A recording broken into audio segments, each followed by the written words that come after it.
What's going on, everybody? It's your boy RNG Crypto here with you for another video, guys. And in this video I want to give you a deeper breakdown of Pacific DeFi. I want to tell you about why this is different, how they differentiate themselves from some of these other generic compounding yield farms that are out there, guys. But before we get started, let me make sure I hit you with the disclaimer, guys. I am not a financial advisor, guys. Anything I say or do should not be taken as financial advice. Please make sure you're always doing your own due diligence and research before investing any money. With that said, let's jump into it.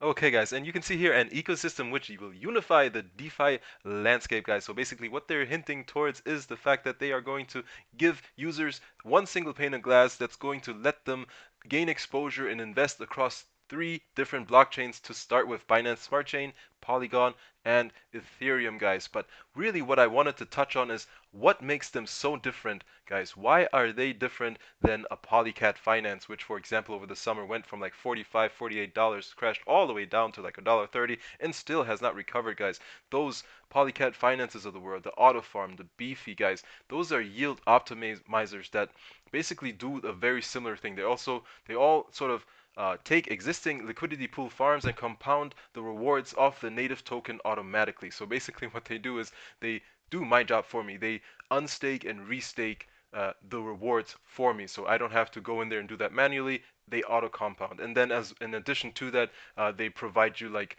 a little bit of additional reward of their own native token on top of that then I would claim manually, guys. So that is literally not really anything, guys. It's just auto compound. What's the big deal here, right? So that's why a lot of those kinds of setups have not been very successful. Pacific DeFi is very different from that. They are not that, guys. I want to make that clear to you guys. So what Pacific DeFi does is more of a financial allocation perspective, right? So you, instead of auto compounding farm rewards such as Polycat, guys, where they just sort of auto compound, Pacific DeFi will actually develop a single staking vault, guys. And this is not yet out with the current staking pools or vaults that are out there. This is coming up. This is going to be their flagship product. And what a single staking vault is essentially you will invest in a number of different DeFi protocols, all from one vault. So that means with just a few clicks, you will be able to invest a single token, like, for example, BNB, into one vault. Mhm. So that vault diversifies across 2 to 5 different protocols. So you're taking one token and gaining exposure to several different tokens or projects, right? So the yield of all of those different projects then gets extracted and paid back to you, in this example, as BNB, right? So whatever token you choose to stake is what you'll be paid out with. So in this case, you chose to stake BNB in this single token vault. It exposes you to 5 different projects that are not BNB, right? And based on those projects' performance, you will then gain yields back in BNB, right? It's a genius idea, in my opinion, guys. This is going to be the future, and this is what's going to help sort of minimize the risk, because you're not putting all your eggs in one basket. The protocol, or Pacific DeFi, does it for you. They diversify for you. They take those eggs out of that one basket and spread it across 2 to 5 baskets, minimizing your risk and optimizing your exposure to the market. Okay, guys, and I still have one more differentiator that Pacific DeFi is going to offer, right? So they are going to offer a lending component on top of the yield of these single token vaults that we just discussed. This means that it gives the lender the chance to earn yields and the borrowers the chance to borrow under collateralized loans. What does this mean? What is an under collateralized loan? So in a traditional lending platform, users need to deposit a large amount of collateral to take out a loan, right? So think Cream DeFi or BlockFi.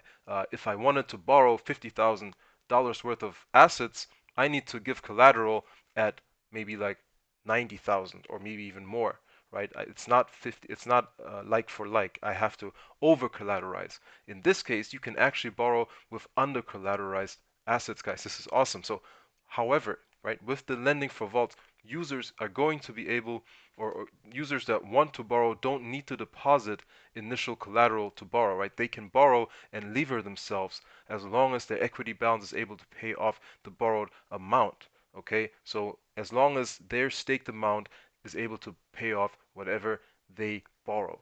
So let's say, for an example, an investor deposits $100 in a BNB single token vault.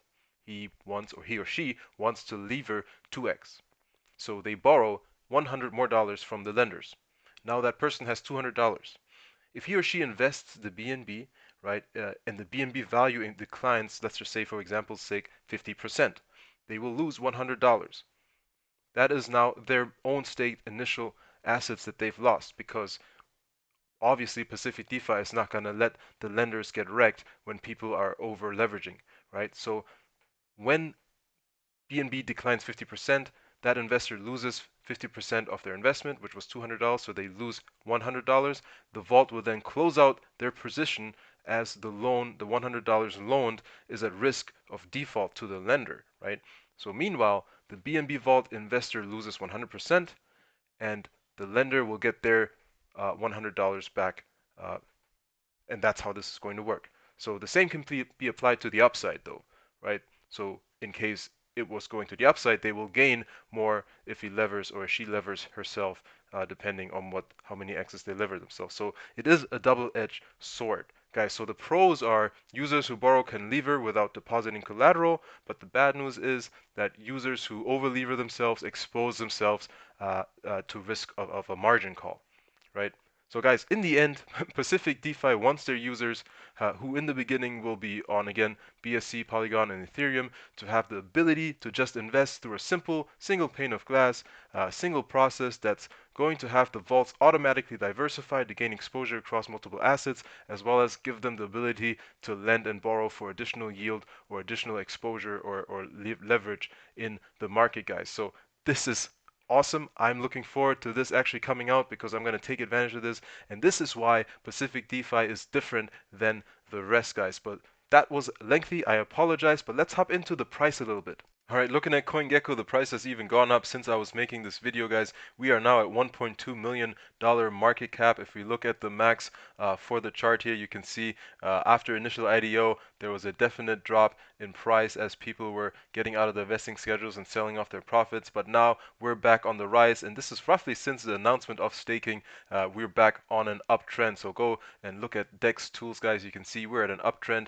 We've formed some kind of we're starting to form support at 0.032 or 3 cents, and we're just sort of ranging between about 5 cents and or 5.5 cents and 3.2 cents, guys. This is good news. We have been on a down slope. We are actually broke out of this declining wedge and are going on an uptrend now. And hopefully, with Bitcoin doing its thing, with the market doing its thing, this thing is gonna do its thing, guys, and that is make us money, guys. So guys, this is all I wanted to cover. I will be following this up with a how to invest video about Pacific DeFi, but until then, guys, I hope you like the content. If you like the content, hit the like, hit me with a subscribe. Guys, let me know if there's anything I can do better in the comments. Until next time, I will see you in the next video. Peace.